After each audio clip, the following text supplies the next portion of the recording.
नमस्कार। कालिदासंकर श्रृंगार तिलक गोटे विरसी रचना करथिले खंडकाव्य। तार प्रथम श्लोक से नारी को गोटे पोखरी बोली कहउछन्ति। भंज बहुत कथा लिखिछन्ति किंतु कालिदास कहउछन्ति नारी गोटे पोखरी केमिति बाहु द्वचंग मृणाल मास्य कमलम लावण्यम लीलाजलम।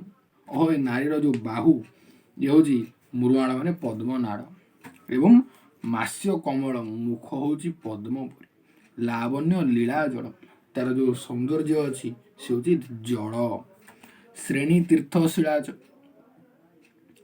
श्रोणी होची पथरपुरी नेत्र सफरी ये नारीर नेत्रटा होची सफरी कले मीन माछ धमिलम शैवालकम तार जो केश से शिउली पुरी देखा जाउची।